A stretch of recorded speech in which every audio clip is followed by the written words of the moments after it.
Hello YouTube and welcome to the Gog Dog channel.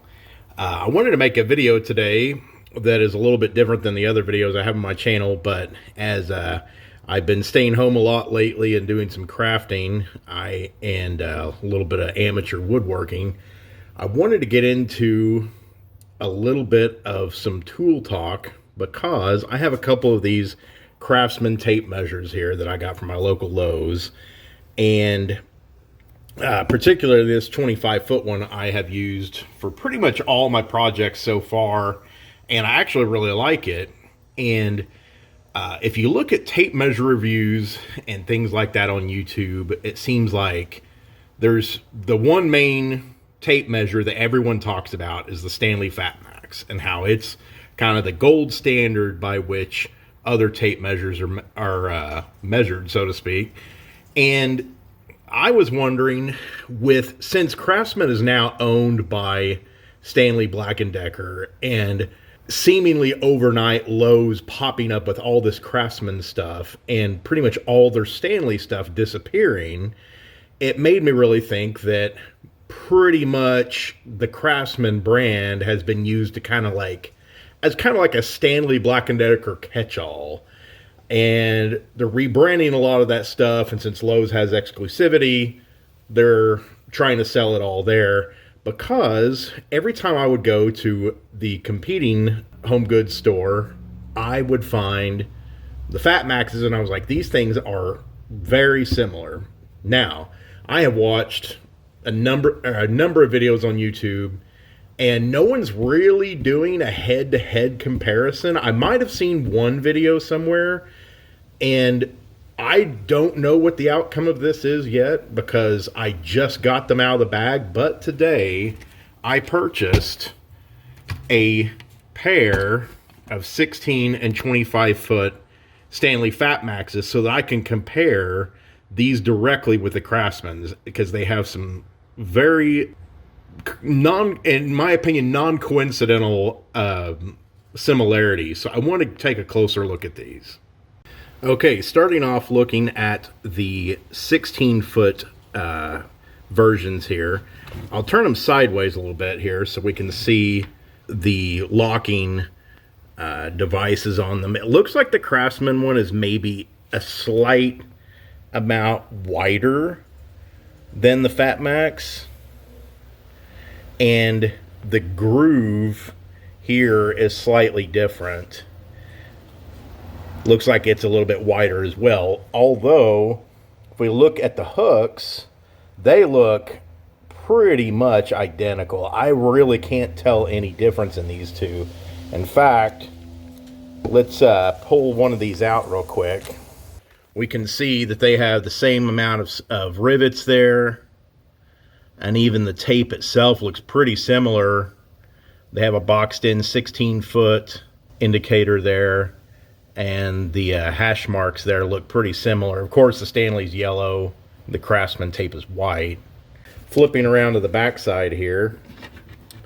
Now, I got a little bit excited when I pulled this FatMax out of its packaging, and I bent the fudge out of this hook back here.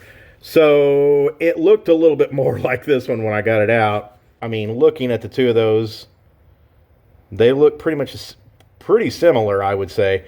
And in fact, here's the screw holes, and they match up pretty much exactly.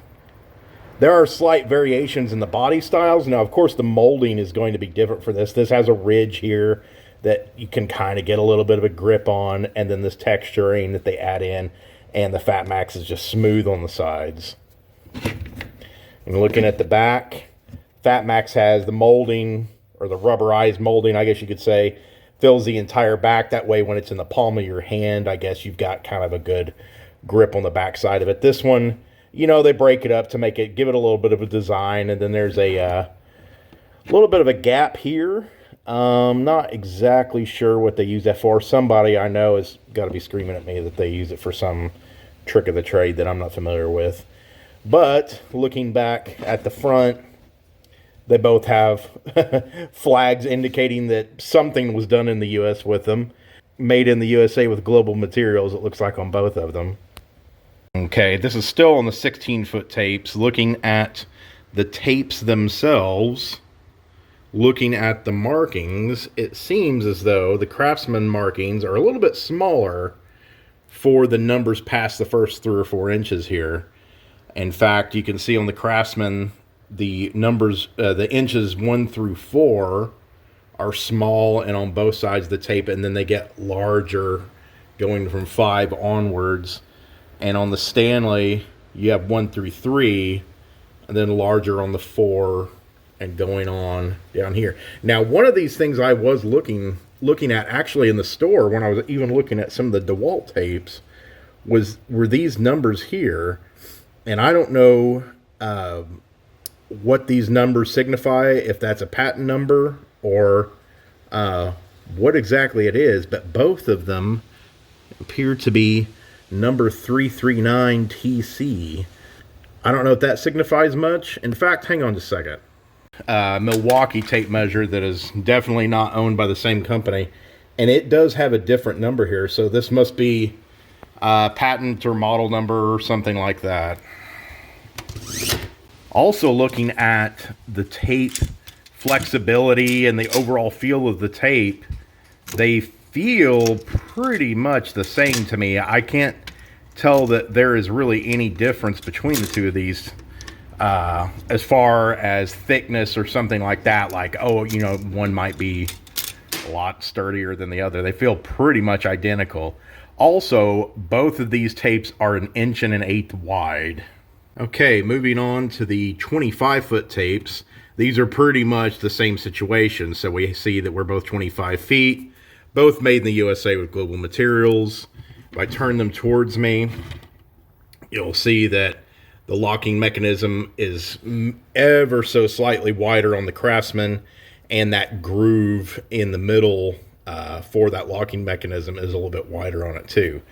Looking down at the hooks on them, pretty much identical. I really can't see any difference in those two. And then pulling the tapes out on both of these, both appear to have the same number of rivets, 25 foot, and the same pattern that the 16-foot tapes had. And they seem to have the same 339 model / serial number / patent number. Going around to the back, we have screw holes that are in the same locations,